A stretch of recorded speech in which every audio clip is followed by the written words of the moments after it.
bem-vindo ao programa Hora do Estudo Bíblico, com o doutor e professor Lehmann Strauss. Este estudo é o resultado do tempo pessoal com o Senhor, da experiência de ministério pastoral e das conferências bíblicas do Dr. Lehmann Strauss, que nos instrui e encoraja com o ensino da Palavra de Deus.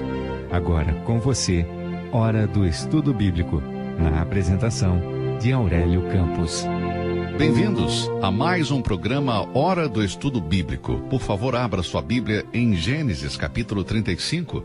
Vamos começar o nosso segundo estudo neste capítulo 35. Eu não posso acreditar que já tivemos 103 programas estudando o livro de Gênesis, mas tem sido fascinante estudar este maravilhoso livro, um livro-chave na Bíblia. Bem, antes de começarmos o nosso estudo, vamos pedir a Deus a direção, vamos buscá-lo em oração. Querido Pai, nós te agradecemos por esta oportunidade de estudar a Tua Palavra, Senhor. Sabemos que a fé vem pelo ouvir e o ouvir pela Palavra de Deus. Aviva a fé nos nossos corações neste dia.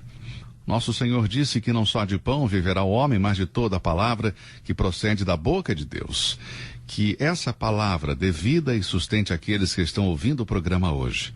Reconhecemos que a Tua Palavra tem poder para santificar e transformar vidas. O nosso Senhor Jesus orou dizendo: santifica-os na Tua verdade, a Tua Palavra é a verdade. Portanto, Senhor, que a Tua Palavra santifique a muitos no dia de hoje. Nós te damos toda a glória, toda a honra e majestade. Nós oramos em nome de Jesus. Amém. Agora vejamos o que Deus tem para nos dizer em sua palavra no estudo de hoje. Abra sua Bíblia em Gênesis, capítulo 35. No capítulo 35, vimos registrado a separação e a santificação de Jacó, uma experiência na qual ele teve que pagar o preço. 4 enterros e 3 funerais. Deus tratou com graça e bondade o seu servo, ele não o julgou. Jacó estava em uma cidade corrompida por 10 anos. Passaram-se 30 anos desde que ele deixou sua casa, o seu pai Isaque e sua mãe Rebeca. E Deus o chamou para subir a Betel e erguer um altar. Deus não se agradou do altar em Siquém, portanto ele pediu para Jacó subir até Betel. Voltar ao lugar onde ele começou. Bom, paramos aqui no nosso último estudo. Vamos ler o capítulo 35, versículos 1 e 2. Depois disse Deus a Jacó: levanta-te, sobe a Betel e habita ali, e faz ali um altar ao Deus que te apareceu quando fugiste da face de Esaú teu irmão. Então disse Jacó à sua família e a todos os que com ele estavam: tirai os deuses estranhos que há no meio de vós, e purificai-vos, e mudai as vossas vestes. Deixe-me lembrá-lo uma coisa, amigo. Nunca é tarde demais para voltar para Deus. Jacó está com mais ou menos 100 anos a esta altura. E o primeiro passo para retornar é a obediência. Deus disse para Jacó: volte a Betel, volte ao lugar onde você me encontrou. No capítulo 28, versículos 20 a 22, Jacó fez uma promessa. Vamos ver brevemente essa promessa que Jacó fez. Capítulo 28, começando com o versículo 20. Aqui em Betel, Jacó disse o seguinte: se Deus for comigo e me guardar nesta viagem que faço, e me der pão para comer e vestes para vestir, e eu em paz tornar a casa de meu pai, o Senhor me será por Deus. Jacó fez uma promessa, um voto, e agora Deus o estava lembrando disso. Veja, Deus cumpriu a sua parte no acordo, mas Jacó, infelizmente, não. No capítulo 35, versículos 2 a 4, Deus não diz nada em relação aos ídolos. Deus não fala nada a respeito, mas Jacó disse: tirai os deuses estranhos que há no meio de vós. E depois, no versículo 4, então deram a Jacó todos os deuses estranhos que tinham em suas mãos e as arrecadas que estavam em suas orelhas, e Jacó os escondeu debaixo do carvalho que está junto a Siquém. Deus não tinha dito nada sobre esses ídolos, mas a consciência de Jacó não estava tranquila. Você se lembra que no capítulo 31, quando saíram de Padã Arã, Raquel roubou alguns ídolos, algumas imagens ou estatuetas que o seu pai gostava tanto? Seu pai era um idólatra pagão. Eles pensavam que estas imagens traziam sorte como uma espécie de amuleto. Bem, Raquel roubou os ídolos de seu pai, no capítulo 31. Já lemos sobre isso no passado. Agora, naquele momento, Jacó não sabia que ela tinha roubado esses ídolos. E depois, com certeza, seus filhos adquiriram seus próprios ídolos no tempo em que viveram em Siquém. Você se lembra que no capítulo 34, versículos 25 a 29, depois que Diná cometeu adultério com o príncipe de Siquém, 2 dos filhos de Jacó, Simeão e Levi, mataram todos os homens da cidade? E depois o capítulo 34 nos diz que Simeão e Levi, as suas ovelhas e as suas vacas e os seus jumentos e o que havia na cidade no campo tomaram, e todos os seus bens. Certamente esses homens pegaram ídolos pagãos. Então Raquel tinha suas imagens e seus deuses, e os filhos de Jacó, sem dúvida, também tinham os ídolos e deuses deles. Então Jacó disse: tirai os deuses estranhos que há no meio de vós, e purificai-vos, e mudai as vossas vestes. Isso nos faz lembrar os eventos de Atos, capítulo 19, quando o apóstolo Paulo estava em Éfeso, pregando a palavra de Deus, e o Espírito agiu grandemente. E no capítulo 19, começando com o versículo 18, lemos: e muitos dos que tinham crido vinham, confessando e publicando os seus feitos. Veja, em Éfeso teve uma experiência semelhante, muito depois da experiência de Jacó, onde as pessoas tinham imagens, ídolos e livros de magia e outras coisas, e os trouxeram e queimaram, fazendo uma grande fogueira. Eles se livraram deles. Jacó enterrou-os debaixo de um carvalho. Na época de Paulo, eles queimaram. Eu me lembro de alguns anos atrás, quando eu morava na Filadélfia, tinha uma igreja na qual os jovens estavam perdendo o controle. Eles ouviam rock pesado e alguns jovens tinham livros eróticos que passavam de mão em mãos. O pastor e alguns pais estavam preocupados com tudo aquilo que estava acontecendo no meio dos jovens. O pastor tentou várias vezes resolver o problema, até que uma noite ele disse que haveria uma reunião especial. Ele começou a abordar esta questão e pregou a palavra de Deus, e então, no fim da seguinte semana, um sábado à noite, eles tiveram uma reunião de dedicação e consagração.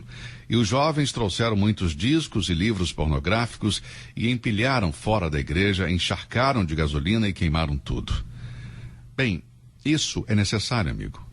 Se queremos estar de volta em comunhão com Deus, qualquer que seja o ídolo em nossos corações, nós precisamos nos livrar dele. Devemos enterrar, devemos queimar. Para Jacó, isso marcou tanto um fim como um começo. Foi o fim de uma vida mundana e o início de uma vida espiritual. E a verdadeira adoração e comunhão com Deus não era simples e fácil naqueles dias, era muito difícil. No livro de Deuteronômio, como vimos no outro dia, fala várias vezes sobre obediência e sobre lembrar do que Deus fez. Mas há uma outra palavra-chave em Deuteronômio, a palavra fazer. Veja no capítulo 4, versículo 1. Agora, pois, ó Israel, ouve os estatutos e os juízos que eu vos ensino para os cumprirdes. Versículo 5. Vedes aqui, vos tenho ensinado estatutos e juízos, como me mandou o Senhor meu Deus, para que assim façais no meio da terra. Versículo 6. Guardai, pois, e cumpri-os. Versículo 14.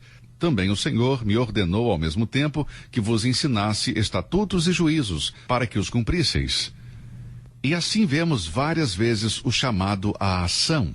Capítulo 5, versículo 1, capítulo 6, versículos 1 e 3 e 18. Ao longo do livro encontramos faça, faça, faça. Veja, se queremos estar em comunhão com Deus, o caminho, amigo, não é fácil. Há muita coisa que precisamos fazer. A vontade de Deus é a chave para uma vida de bênção. Jacó agora se torna um cumpridor. Você e eu devemos ser cumpridores. Tiago 1, 22 diz: sede cumpridores da palavra e não somente ouvintes. Jacó desta vez estava levando as coisas a sério, e sua família também. Capítulo 33, versículo 4 diz: então deram a Jacó todos os deuses estranhos que tinham em suas mãos e os brincos que estavam em suas orelhas, e Jacó os escondeu debaixo do carvalho que está junto a Siquém. Houve uma entrega total, um compromisso total, nada foi feito por obrigação. Eles entregaram tudo. E você sabe de uma coisa, amigo? Eles desfrutaram de algo quando entregaram tudo a Deus. Observe o versículo 5 que diz: e partiram. E o terror de Deus foi sobre as cidades que estavam ao redor deles, e não seguiram após os filhos de Jacó. Deus lhes deu uma proteção maravilhosa, uma proteção extraordinária. Vamos voltar para o versículo 2. Outra coisa que me veio à mente quando eu estudei esse capítulo é o seguinte: então disse Jacó à sua família e a todos os que com ele estavam: tirai os deuses estranhos que há no meio de vós, purificai-vos e mudai as vossas vestes. Mudai as vossas vestes? Por que ele pediu para fazer isso? Bem, as vestes na Bíblia simbolizam o caráter, representam como estamos diante de Deus. Existem vários termos para isso usados nas Escrituras. Por exemplo, em Gênesis 3:7 lemos sobre as folhas de figueira. Em Isaías 64:6, trapo de imundícia. Em Apocalipse 19:8, linho fino. Todas essas vestes representam algo. As folhas de figueira são a incapacidade do homem para esconder o seu pecado. Trapos de imundícia, em Isaías 64:6, representam a auto-justificação do pecador, procurando agradar a Deus através de seus próprios esforços. Em Judas 23, a veste contaminada são as vestes da carne. Em Apocalipse 19:8, o linho fino representa a justiça dos santos. Purificai-vos e mudai as vossas vestes. Você é o que você veste, dizem as propagandas? Bem, as vestes fazem o crente. Que veste você está usando hoje? Você está vestido com o linho fino da justiça do nosso Senhor Jesus Cristo? Purificai-vos e mudai as vossas vestes. Para retornar a Betel, para a comunhão com Deus, deveriam tirar os trapos de imundícias dos rituais pagãos? No capítulo 22 do Evangelho de Mateus, encontramos uma história muito interessante contada por nosso Senhor. Um certo rei estava celebrando o casamento do seu filho e chamou os convidados a participar. E apareceu um homem sem as vestes de festa. Ele não estava vestido adequadamente para a ocasião. Esse homem foi expulso e apedrejado. E por quê? Porque não estava vestido adequadamente. Estas bodas representam a vinda do Senhor Jesus Cristo. E o filho que está casando é o Filho de Deus. Quando ele vier, você vai estar vestido de linho fino de justiça? Ou você estará vestido com folhas de figueira ou trapo de imundícia de justiça própria, ou vestes da carne deste mundo? Purificai-vos e mudai as vossas vestes, disse Jacó à sua família. Agora o versículo 7 diz: e edificou ali um altar e chamou aquele lugar El-Betel, porquanto Deus ali se lhe tinha manifestado. El significa Deus. A palavra Betel significa casa de Deus. Aqui Jacó muda o nome do lugar, não se chama mais Betel, mas El-Betel, o Deus de Betel. Houve um momento em que Jacó estava preocupado apenas com o lugar onde Deus o abençoou, mas agora isso mudou. Agora ele está preocupado não só com o lugar, mas com o próprio Deus, o Deus de Betel. O Deus que abençoa e a bênção. Jacó já não estava mais preocupado com a bênção, mas com aquele que abençoa. Muitas pessoas, amigo, vão à igreja para receber bênçãos. Bem, eu espero que você vá para buscar aquele que dá a bênção, para ter comunhão com Deus, para desfrutar da comunhão com Ele. Prego há mais de 40 anos e recebo diferentes reações às minhas mensagens. Lembro-me de uma ocasião em que eu estava pregando um sermão sobre a pessoa de Cristo. Cristo, o profeta, Cristo, nossa propiciação, e Cristo, nosso sacerdote. Bom, eu procurei sinceramente exaltar nosso Senhor Jesus Cristo. E quando terminou o culto, as pessoas me cumprimentavam e faziam seus comentários, como de costume. Alguns diziam: gostei da sua mensagem. E um homem se aproximou de mim e disse: este foi um dos melhores sermões que já ouvi sobre a pessoa de Cristo.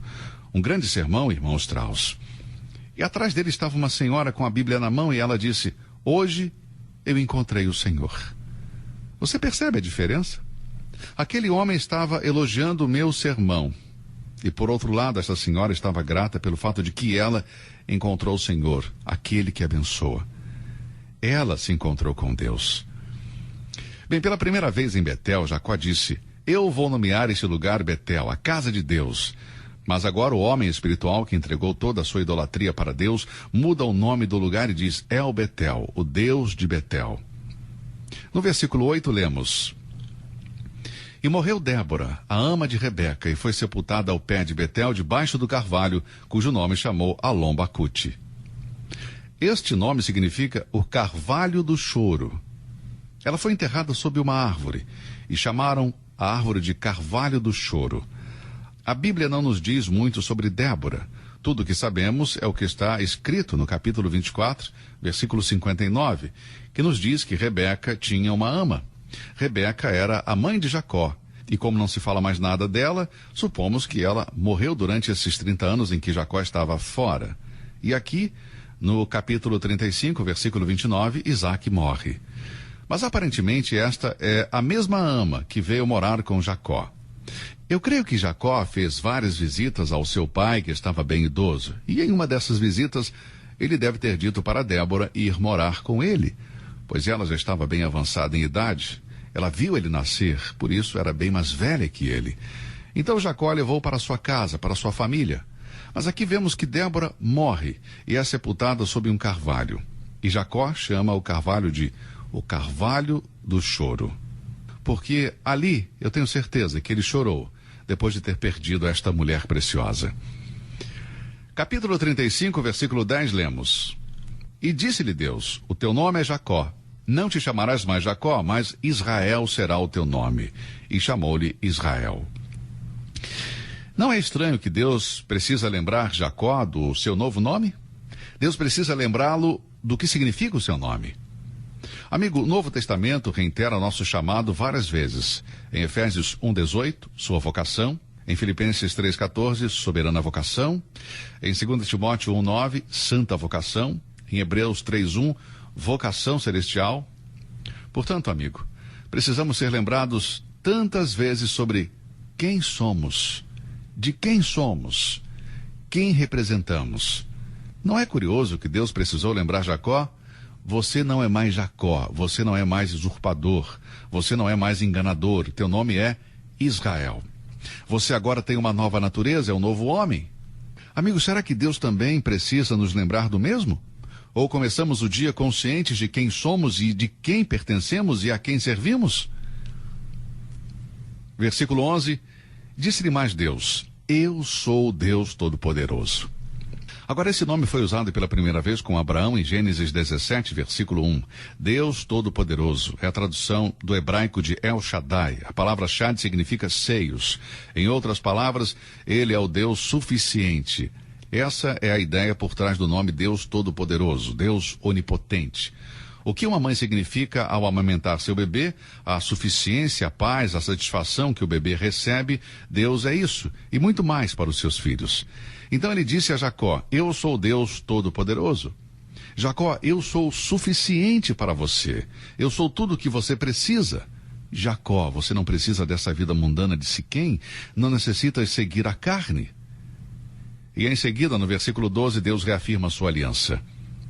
E te darei a ti a terra que tenho dado a Abraão e a Isaque. E a tua descendência depois de ti darei a terra. E então ele diz, Deus subiu dele do lugar onde falara com ele. E Jacó pôs uma coluna no lugar onde falara com ele, uma coluna de pedra, e derramou sobre ela uma libação, e deitou sobre ela azeite. E chamou Jacó aquele lugar onde Deus falara com ele, Betel. A casa de Deus, onde ele ouviu a voz de Deus. El Betel, o Deus de Betel. E partiram de Betel e havia ainda um pequeno espaço de terra para chegar a Efrata. E deu à luz Raquel, e ela teve trabalho em seu parto. Ela estava tendo complicações ao dar à luz ao seu segundo filho. E aconteceu que, tendo ela trabalho em parto, lhe disse a parteira, não temas, porque também este filho terás. Você se lembra quando ela teve José, seu único filho? O Senhor lhe disse que teria um outro filho? E ela creu em Deus e Deus lhe deu outro filho. E aconteceu que, saindo-se-lhe a alma, porque morreu, chamou-lhe Benoni, mas seu pai chamou-lhe Benjamim. Benoni significa filho da minha tristeza. Mas Jacó disse, não quero esse nome para meu filho. Ele foi o filho da tristeza de sua mãe, mas ele é o filho da minha mão direita. Vou precisar dele. Então o chamou Benjamim, que significa filho da minha mão direita. E Jacó pôs uma coluna sobre a sua sepultura. Esta é a coluna da sepultura de Raquel até o dia de hoje. Pelo menos até o dia em que Moisés escreveu isso no capítulo 35. E aqueles que visitam Israel podem ver o lugar onde está o túmulo de Raquel até o dia de hoje. E o capítulo termina com a morte de Isaque. E Isaque expirou e morreu. E foi recolhido ao seu povo, velho e farto de dias. E Esaú e Jacó, seus filhos, o sepultaram. E foi recolhido ao seu povo. Sim, Os santos do Antigo Testamento criam na vida após a morte e criam que estariam com seus entes queridos após a morte. E Isaque expirou e morreu e foi recolhido ao seu povo, velho e farto de dias, e Esaú e Jacó, seus filhos, o sepultaram. E os dois irmãos encontraram-se pela primeira vez no túmulo de seu pai, e ali enterraram seu pai. Bem, este é um capítulo que nos encoraja muito. Jacó está de volta em comunhão com Deus, mas teve um preço a pagar. Que preço? 4 enterros e 3 funerais. Todos os ídolos deveriam ser enterrados. Débora morreu e foi sepultada, Raquel morreu e foi sepultada, Isaque morreu e foi sepultado, mas tudo valeu a pena. Jacó está novamente em comunhão com Deus. E sabemos que todas as coisas contribuem juntamente para o bem daqueles que amam a Deus, daqueles que são chamados segundo o seu propósito. Amigo, se Deus quiser, vamos voltar para continuar o nosso estudo em Gênesis, capítulo 36. Que Deus o abençoe e até lá. Você ouviu Hora do Estudo Bíblico com o professor e doutor Leman Strauss, na apresentação de Aurélio Campos. Se você deseja ouvir novamente esta mensagem, visite a nossa página na internet www.bbnradio.org. Fica o convite para você nos acompanhar amanhã, neste mesmo horário, aqui na BBN. Hora do Estudo Bíblico é uma produção da BBN.